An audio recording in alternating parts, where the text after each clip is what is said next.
The story of Ted Bundy begins long before the murders. To understand what happened later, we must look at his early life. His childhood was full of secrets, confusion, and emotional pain. He was born on November 24, 1946, in Burlington, Vermont. His birth name was Theodore Robert Cowell. His mother was very young and not married. At that time, having a baby outside of marriage was seen as shameful. Because of this, his grandparents raised him as their son. He grew up believing his mother was his sister. This family secret shaped his early years. His grandfather was said to be strict and sometimes violent. Some reports say he had a bad temper. There are stories that he hurt animals and scared neighbors.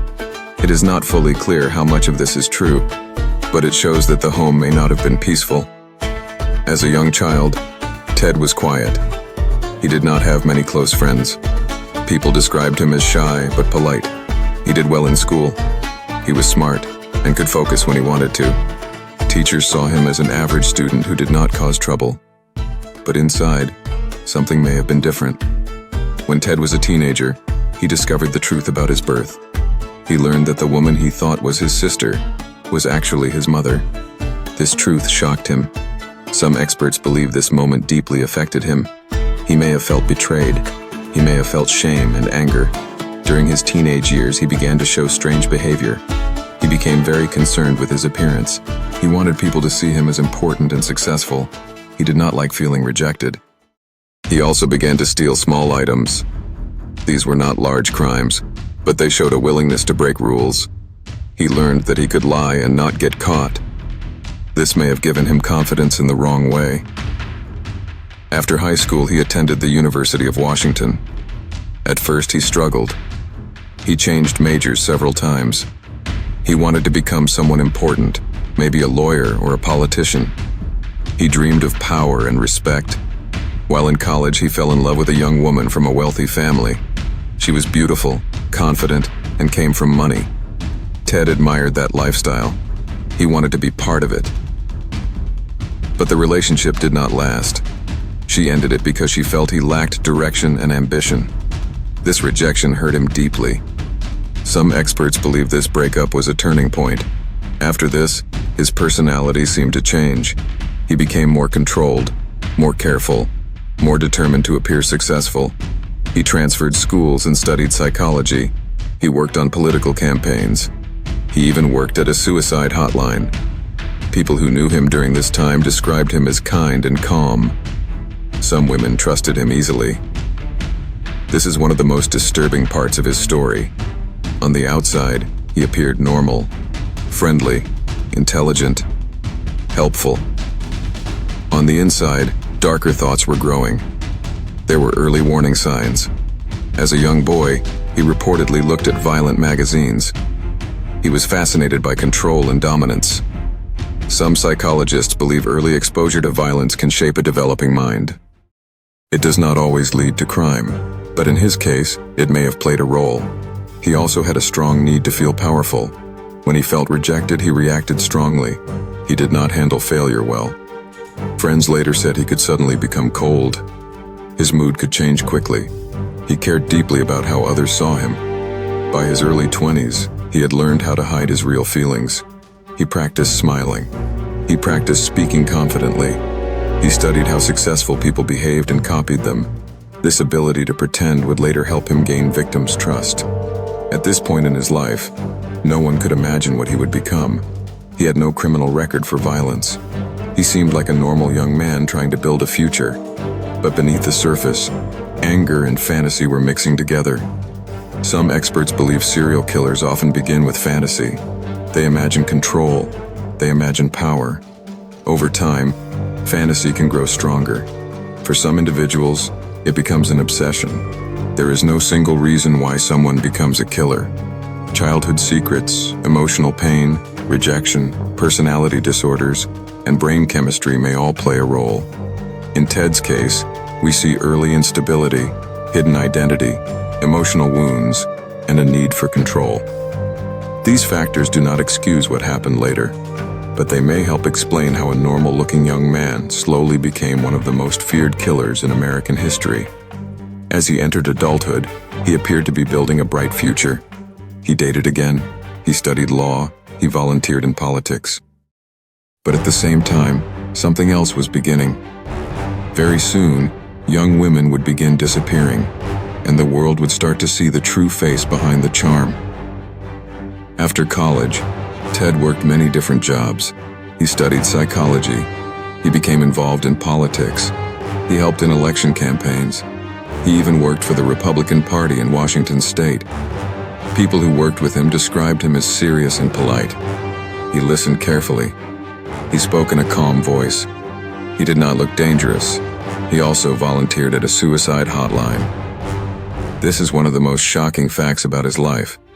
While women were calling for help, he was offering support and kindness. At the same time, he was beginning to think about hurting others. The idea that someone can be kind in one place and cruel in another is hard to understand. But this was part of his double life. He learned how to act.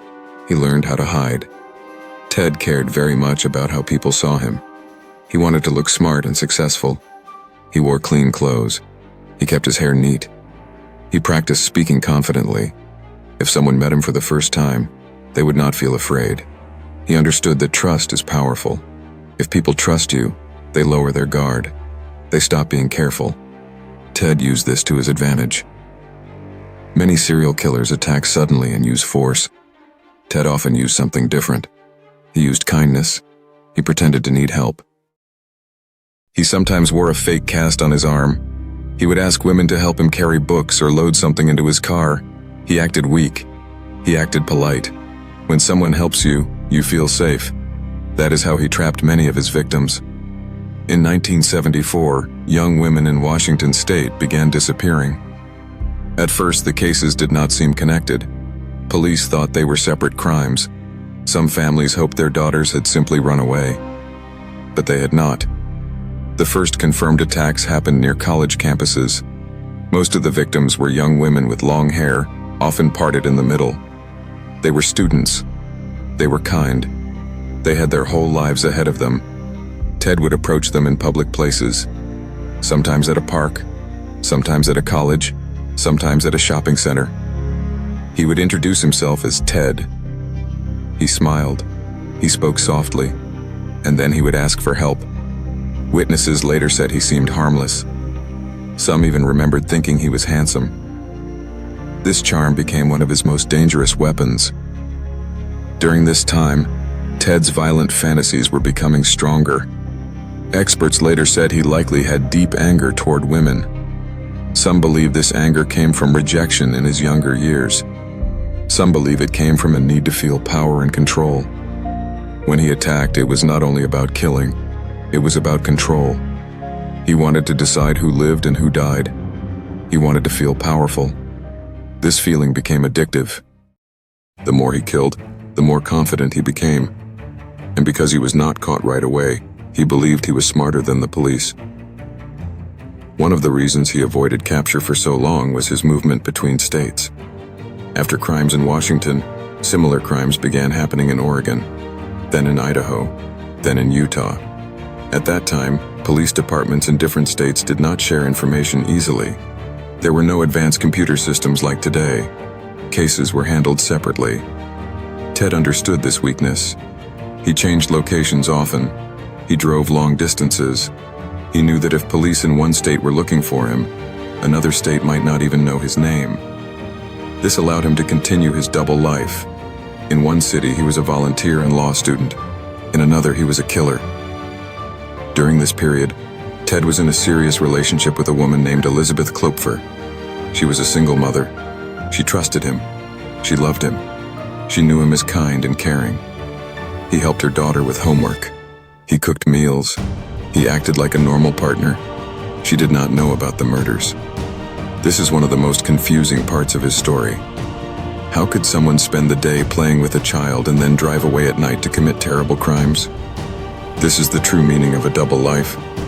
Elizabeth later said that sometimes she noticed strange behavior.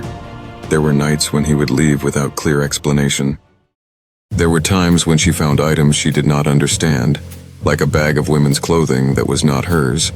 But when she asked questions, he always had an answer. He was calm, he was convincing. He lied easily. As 1974 turned into 1975, the number of victims increased. News reports began speaking about a possible serial killer. The name Ted was mentioned by witnesses. Several women who survived attacks told police that their attacker introduced himself as Ted. This was a mistake. For the first time, police had a name. But Ted was a common name. It was not enough to identify him. Meanwhile, he continued his normal life. He attended classes, he met friends, he smiled at neighbors. He watched the news reports. Some experts believe he enjoyed seeing the fear he created. He enjoyed knowing that police were searching, but not finding him. This gave him a sense of power. In 1974, Ted moved to Utah to attend law school. Soon after, attacks began there too. Young women disappeared from college campuses. Some were taken in broad daylight. One of the most shocking events happened at Lake Sammamish in Washington earlier that year. Ted approached multiple women in one afternoon. He asked for help loading a sailboat onto his car. Several women helped him briefly but left. 2 women who went with him never returned. This showed how bold he had become. He was no longer careful in small ways. He was confident. In Utah, he attacked a woman in her apartment, but she survived. She later described him in detail. This helped police create a clearer picture of the suspect. Still, he continued to avoid arrest. As sketches were shared in newspapers, people began to notice similarities. Elizabeth, his girlfriend, saw the sketch. She felt fear. The man in the drawing looked like Ted. At first, she tried to ignore the thought. She loved him. She did not want to believe it. But small details began to connect in her mind. He owned a Volkswagen Beetle. Witnesses reported seeing a similar car near crime scenes. He had strange tools in his car. He sometimes acted distant and cold. In 1975, she made a difficult decision. She contacted the police. She told them she suspected her boyfriend might be involved. Police listened, but at that time, they did not have enough proof. Still, his name was now in their system. The net was slowly closing. One of the most disturbing parts of Ted's double life was his lack of emotion. After committing violent acts, he could return to normal activities quickly. He did not appear nervous. He did not confess to friends. He did not show guilt. Psychologists later described him as having traits of psychopathy. This includes lack of empathy, manipulation, and shallow emotions. He understood feelings in other people, but he did not feel them deeply himself. This made it easier for him to lie. It made it easier for him to pretend, and it made it easier for him to kill. By 1975, Ted believed he was in full control of his life. He believed he was smarter than law enforcement. He believed he could continue forever. But small mistakes were adding up. Witnesses remembered his face. Survivors described his voice. Police began sharing information across states. His Volkswagen Beetle became a key piece of evidence. Fibers and items inside the car would later connect him to victims. The double life was becoming harder to manage. Stress was increasing. He was traveling more often. He was taking bigger risks. The mask was beginning to crack. In August 1975, everything began to change. A police officer in Utah stopped Ted for suspicious behavior. During the stop, the officer noticed strange items in his car. There was a ski mask, handcuffs, rope, and other tools. Ted gave calm answers, but the officer felt something was wrong. He was arrested for kidnapping. At first, it seemed like a small charge compared to the murders, but this arrest would open the door. Investigators would soon search his car carefully. They would find evidence. They would connect him to victims. The double life was ending. For years, he had balanced 2 worlds. In one world, he was a law student, boyfriend, volunteer, and friend. In the other, he was a predator who hunted young women. Very soon, the world would see his true face, and the name Ted Bundy would become known across America. In Washington and Oregon, families were afraid. College campuses no longer felt safe. Young women began walking in groups. Some stopped going out at night. News reports warned about a man pretending to be injured, a man asking for help, a man named Ted. But fear did not stop him. He had already learned how to approach victims without raising suspicion. He knew how to appear polite. He knew how to lower their guard. Many of the women he targeted were students. They were intelligent, they were careful, but they did not expect danger from someone who seemed normal. This is what made him so dangerous. He did not look like a monster. Investigators began noticing similarities in the cases. The victims were often young women in their late teens or early 20s. Many had long brown hair parted in the middle. Several were last seen near college campuses. Witnesses described a tall, clean-cut man with a cast on his arm. He introduced himself as Ted. In some cases, women disappeared from crowded areas during the day. This was bold. It showed that he was not afraid. It showed that he believed he would not be caught. The more he succeeded, the more confident he became. One of the most shocking events happened in July 1974 at Lake Sammamish State Park in Washington. It was a warm summer day. The park was full of families and young people enjoying the sun. No one expected danger. That afternoon, a young man walked through the park with his arm in a sling. He smiled and asked women for help loading a small boat onto his car. He introduced himself as Ted. Several women agreed to help him for a moment, but then returned to their friends. They later said he seemed polite but strange. 2 women, however, went with him and did not return. Witnesses later remembered seeing him multiple times that day. This was important. For the first time, many people saw the same man in the same place. Sketch artists worked with witnesses to create a drawing. The face in the sketch looked normal. It looked like someone you might pass on the street. This made the fear even worse. As time passed, his attacks became more violent. In Utah, where he had moved to attend law school, similar crimes began happening again. In October 1974, a young woman named Carol Daranch was attacked. She survived. She later told police that a man approached her in a shopping mall and said he was a police officer. He asked her to come with him because someone had tried to break into her car. She believed him at first, but when she got into his car, she realized something was wrong. He tried to handcuff her. She fought back. She escaped.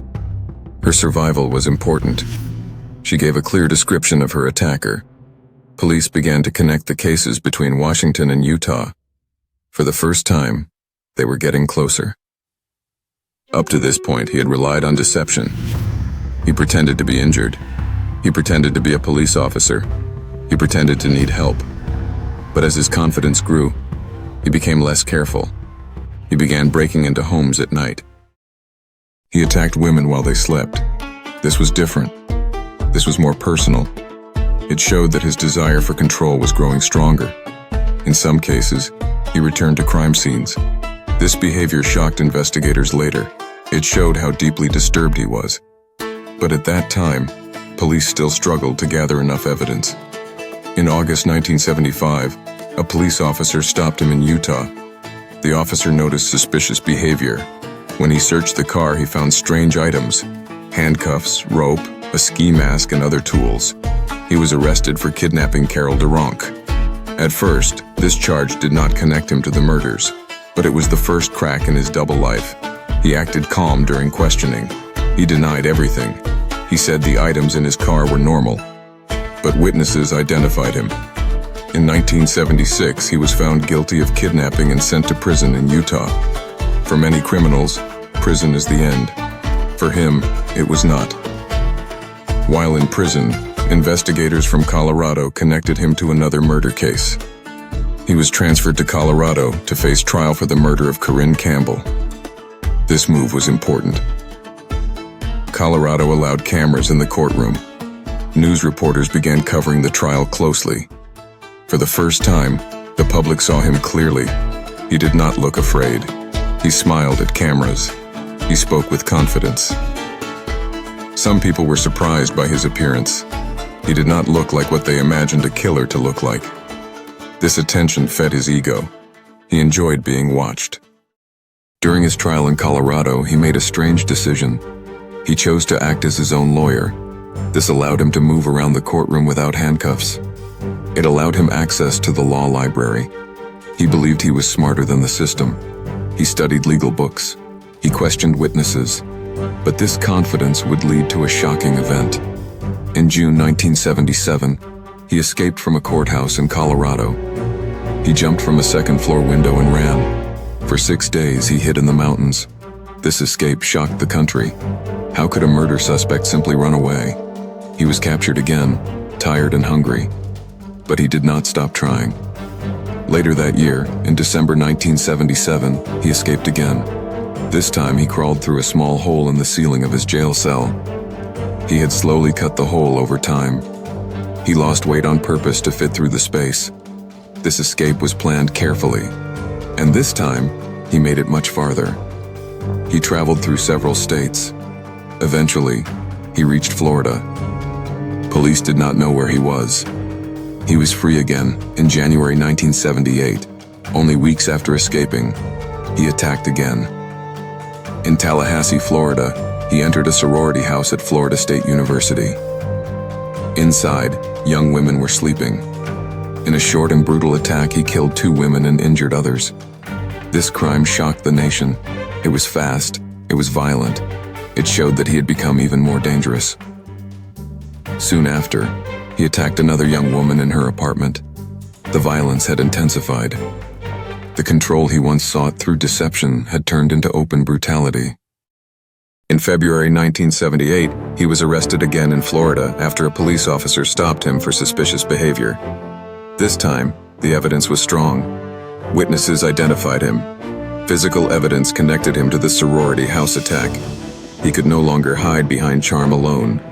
His face was now known across the country. The name Ted Bundy became a symbol of fear.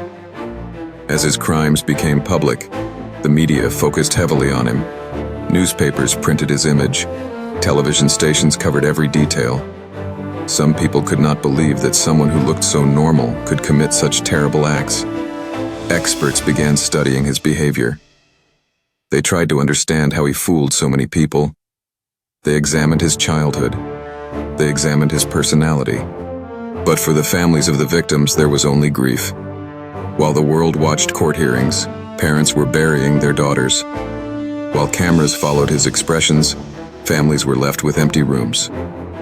Why did his violence increase?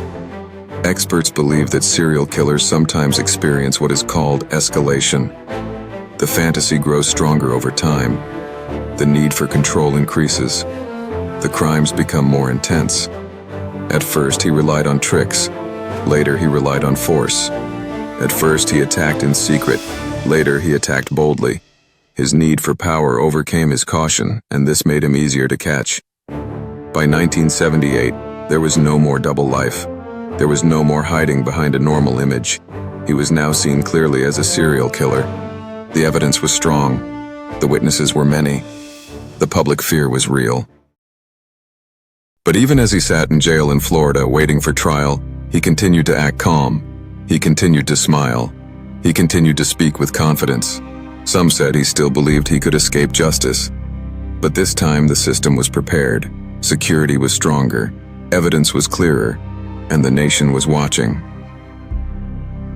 In 1976, Bundy stood trial in Utah for the kidnapping of Carol DeRonch.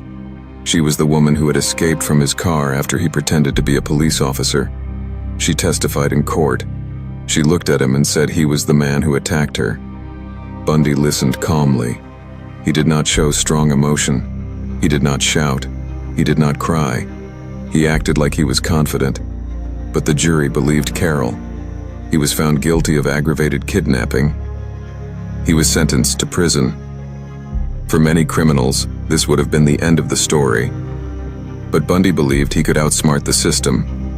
While he was serving his sentence in Utah, investigators in Colorado connected him to the murder of Karen Campbell. She had disappeared from a ski resort in 1975. Her body was later found in the mountains. Evidence connected Bundy to her.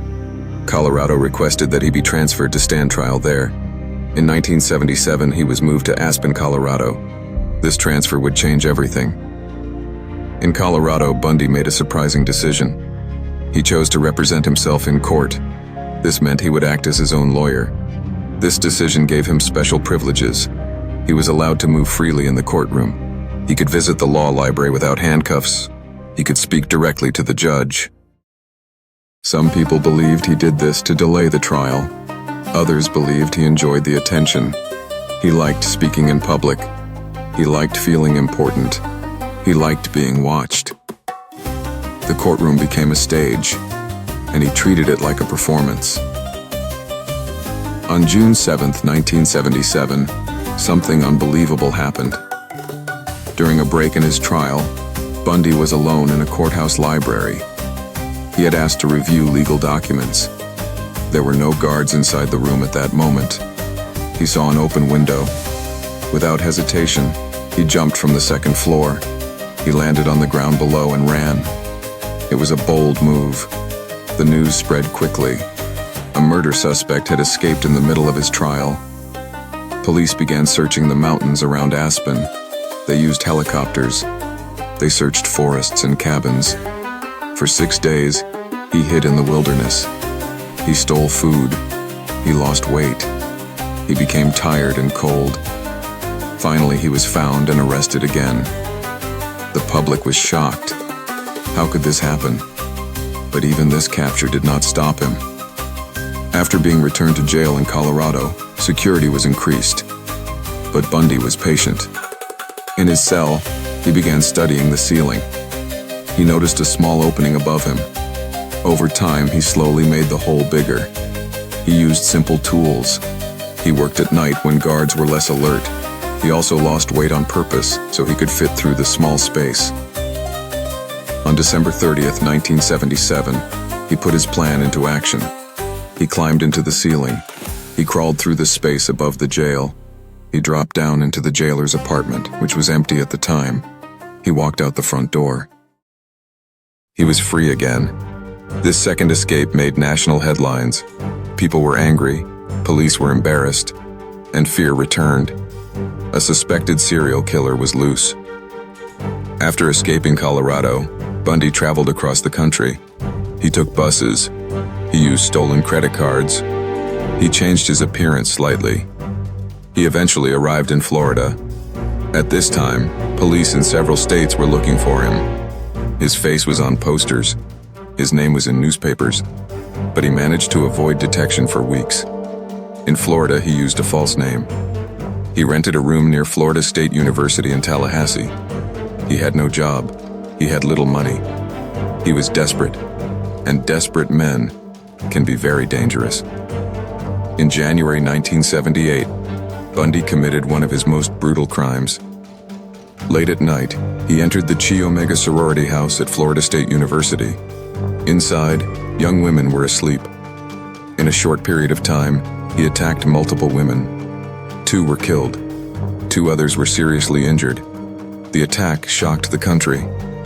This was not a secret crime in a remote area. This was a violent attack inside a college house. Police responded quickly. Witnesses saw a man leaving the scene. For the first time, bite mark evidence was collected. This would later become important in court. Only weeks later, he attacked again. He abducted and murdered a 12-year-old girl named Kimberly Leach in Florida. This crime showed that his violence had escalated even further. The nation was horrified. The search became more urgent. Police across Florida were on high alert. On February 15, 1978, a police officer in Pensacola, Florida, noticed a suspicious vehicle. The officer stopped the car. Bundy tried to escape. He fought with the officer, but this time he was captured. He gave a false name. But fingerprints revealed the truth. Ted Bundy had been arrested again. This time, there would be no easy escape. Security was tight. The nation was watching. The trial in Florida became one of the first murder trials shown on national television. Cameras were allowed inside the courtroom. Millions of Americans watched. Bundy continued to act as his own lawyer at times. He cross-examined witnesses. He objected to evidence. He smiled at cameras. Some people were shocked by his behavior. He did not act like a man facing the death penalty. He acted calm, almost relaxed. One of the strongest pieces of evidence against him was bite mark testimony. Forensic experts compared bite marks found on one victim to impressions of Bundy's teeth. They testified that the marks matched. This was powerful evidence. Witnesses also identified him. Physical evidence connected him to the crimes. The jury listened carefully. After hours of discussion, they reached a decision. He was found guilty of murder. In 1997, he received the death penalty for the Florida murders. Later, he received additional death sentences for other crimes. When the sentence was read, he showed little emotion. He continued to speak politely. He even proposed marriage to a woman in the courtroom during the trial. This strange behavior confused many people. But behind the performance, the truth was clear. He would spend the rest of his life in prison. The escapes, the trials, and the televised courtroom changed America. People began asking hard questions. Why were prisons not more secure? How could one man move between states and avoid capture for so long? Why did it take years to connect the cases? Law enforcement agencies began improving communication. Technology slowly improved. Information sharing between states became stronger. His case helped change how serial crimes were investigated. For the first time, multiple states worked together closely to track one suspect. Police shared reports. They compared evidence. They connected patterns. The idea of a serial killer traveling across states became more understood. Bundy's case showed that criminals could cross borders easily, and law enforcement had to adapt. After his conviction, Bundy was sent to Florida State Prison. He was placed on death row. For years, he filed appeals. He tried to delay execution. He gave interviews. He spoke to investigators about other crimes. He sometimes confessed. He sometimes denied. It was hard to know when he was telling the truth. But one thing was certain. His days of freedom were over. The manhunt had ended. The trials were complete. The escapes were over. The nation had followed every step. What began as missing persons cases in Washington had turned into one of the most famous criminal cases in American history. He had fooled many people. He had lived a double life. He had escaped prison twice. But in the end, the system caught him. Justice moved slowly, but it moved forward. After receiving the death sentence in 1979, Bundy was sent to Florida State Prison. He was placed on death row. Death row is a special part of prison where inmates wait for execution. Security is very strict. Prisoners are kept in small cells. They are watched closely. They have limited contact with others. Bundy now lived alone in a concrete cell. The man who once walked freely across college campuses was now locked behind steel bars. But even in prison, he tried to control the situation. He filed appeals. An appeal is when a person asks a higher court to review their case. Bundy used every legal option available. His lawyers argued that mistakes had been made during the trial. They asked for new hearings. This process took years. During one of his court proceedings, something unusual happened. A woman named Carol Ann Boone supported him strongly. She believed he was innocent, or at least that he deserved another chance. In 1980, during a court hearing, Bundy asked her to marry him. Under Florida law at the time, a marriage could be declared in a courtroom in front of a judge. She said yes. They were legally married. Many people were shocked. How could someone marry a man convicted of multiple murders? But Bundy still had supporters. Some people believed he was charming. Some believed he had been treated unfairly. Some were drawn to him because of the attention around the case. Even in prison, he continued to receive letters from women across the country. This showed again how strong his ability to attract attention was. In 1982, Carol Ann Boone gave birth to a daughter. This raised many questions. How could a death row inmate become a father? Reports later suggested that prison rules were sometimes broken during visits. The idea that a man sentenced to death could still create a family surprised many people. But his marriage did not last. Over time, his wife distanced herself from him. As more details of his crimes became public, it became harder to defend him. Eventually, she divorced him. As the years passed and his execution date came closer, Bundy began talking more to investigators. At first, he had denied almost everything. But in the final days before his execution, he confessed to multiple murders. He gave details about crimes in Washington, Oregon, Idaho, Utah, Colorado, and Florida. Investigators listened carefully. Some families hoped for answers. Some wanted to know where their daughters were buried. Bundy sometimes gave helpful information. Other times, he was vague. Some experts believe he enjoyed having control even at the end. By giving small pieces of information, he kept investigators interested. He delayed his execution by offering to talk more. He knew that as long as he was talking, the state might wait. This was his last way to control the situation. In his final interviews, Bundy spoke about his thoughts and fantasies. He claimed that violent pornography had influenced him. He said that over time, his interest in violence grew stronger. Some people believed him. Others believed he was trying to blame something else for his actions. Psychologists studied his words carefully. Many experts described him as a psychopath. This means someone who lacks empathy, feels little guilt, and manipulates others easily. He could describe his crimes calmly. He could speak about terrible events without strong emotion. This disturbed many people who watched the interviews.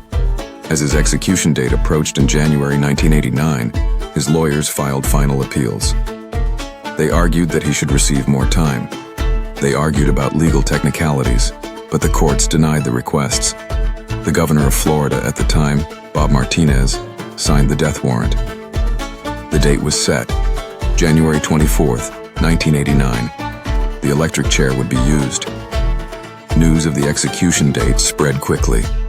Outside the prison, crowds began to gather days before the execution. Some people held signs, some people cheered, some people sold t-shirts. The atmosphere outside the prison was strange and emotional. For the families of victims, it was a serious and painful time. For others, it became a public event. This reaction showed how famous the case had become. Bundy was not just a criminal. He had become a symbol of evil in America. On the night before his execution, Bundy met with his lawyers and a priest. He ate a final meal provided by the prison. Reports say he did not request a special meal. He was given a standard dinner. He slept for a short time. Guards watched him closely. At this point, there were no more legal delays. The end was near. Early in the morning, Bundy was taken to the execution chamber. He was strapped into the electric chair. Witnesses were present. These included journalists, prison officials, and family members of victims. He was asked if he had any final words. He said a short sentence, thanking his family and friends for their support. Then the execution began. Electric current passed through his body. After medical checks, he was declared dead. He was 42 years old. When news of his death spread, reactions were strong. Some families felt relief. Some felt sadness that it had taken so long. Some said justice had been served. Others debated the death penalty itself. His body was cremated. According to his wishes, his ashes were scattered in the Cascade Mountains in Washington state. This was the area where many of his early victims were found. This fact troubled some people. Before his death, Bundy confessed to 30 murders. Investigators believe the real number may be higher. Some cases remain unsolved. Some families still do not have full answers. Because he sometimes changed his story, it is difficult to know the exact truth. But what is certain is that dozens of young women lost their lives. Families were forever changed. Communities were shaken. With his execution, one of the most famous criminal cases in American history came to an end. For over a decade, his crimes had created fear. His escapes had shocked the public. His trials had filled television screens. Now the man at the center of it all was gone. But the impact remained. His story would continue to be studied by psychologists, law enforcement officers, and writers. His crimes would be remembered, and the names of his victims would not be forgotten. After his arrest, many psychologists studied Bundy. They wanted to understand how someone who appeared intelligent and polite could commit such violent crimes. Experts often described him as a psychopath. Psychopathy is a personality disorder. People with this disorder may seem charming and confident. They can speak well. They can appear friendly. But inside, they often lack empathy. This means they do not truly feel the pain of others. Bundy showed many of these traits. He lied easily. He manipulated people. He rarely showed guilt. Even when talking about murder, he often spoke calmly. This lack of emotion frightened many people. One reason his case became so famous was because he did not look like a monster. Many people believe criminals look dangerous. They imagine someone wild or angry. But Bundy looked like a college student. He wore clean clothes. He spoke clearly. He volunteered in politics. He worked at a suicide hotline. This mask of normality allowed him to move freely in society. It also changed how people thought about serial killers. After his case, the public learned that evil does not always look frightening. Sometimes it looks ordinary. Many experts believe control was central to his crimes. He wanted power. He wanted to decide what happened to others. In his early life, he may have felt powerless. He may have felt rejected. He may have felt insecure about his identity. Through violence, he created a feeling of control. This need grew stronger over time. His crimes escalated. At first, he used tricks. Later, he used force. Control became more important than caution. Before his execution, Bundy gave several interviews. In these talks, he spoke about violent fantasies. He claimed that violent pornography played a role in shaping his behavior. Some people believe he was telling part of the truth. Others believe he was trying to blame something else instead of accepting full responsibility. What is clear is that he understood how to talk to people. Even in his final days, he tried to shape the story. He wanted to influence how people saw him. This need for control continued until the end. He wanted to explain himself in a certain way. Bundy's crimes changed how police departments worked together. In the 1970s, communication between states was limited. When he moved from Washington to Utah to Colorado to Florida, police did not always share information quickly. After his case, improvements were made. Databases became stronger. Communication between states improved. The idea of a serial killer traveling across states became more widely understood. His case helped law enforcement see patterns more clearly. It also showed the importance of sharing evidence quickly. During his Florida trial, bite mark evidence played a key role. At the time, this type of evidence was still new in court. His trial helped bring more attention to forensic science. Over time, forensic tools improved greatly. DNA testing, which was not available in the 1970s, later became one of the strongest tools in solving crimes. If DNA technology had existed during his early crimes, he may have been caught sooner. His case showed the need for better scientific methods. Bundy's trial was one of the first murder trials shown on national television. Millions of people watched. This created a new kind of criminal fame. Some people became strangely fascinated by him. He received letters from admirers. Some women believed he was innocent. Others were attracted to his image. This shocked many people. Why would someone admire a convicted killer? Psychologists later studied this reaction. Some believe that certain people are drawn to dangerous individuals because of attention or fantasy. The media attention also raised questions. Should criminals receive so much publicity? Does attention encourage others? These questions continue today. While much attention focused on Bundy, it is important to remember the victims. They were daughters. They were students. They had dreams and plans for the future. Their families experienced deep pain. Parents lost children. Siblings lost sisters. Friends lost classmates. For them, the story was never about psychology or media. It was about loss. Many families spent years not knowing what happened. Some never received full answers. Even after his execution, the grief remained. His execution also brought attention to the debate about capital punishment. Some people believed justice was served. They believed the death penalty was the correct punishment for such crimes. Others questioned whether execution is the right solution. They asked whether life in prison would have been better. This debate continues today. Bundy's case is often mentioned in discussions about the death penalty because of the seriousness and number of his crimes. There are important lessons from the story. First, appearances can be misleading. Someone can look kind and still hide dark intentions.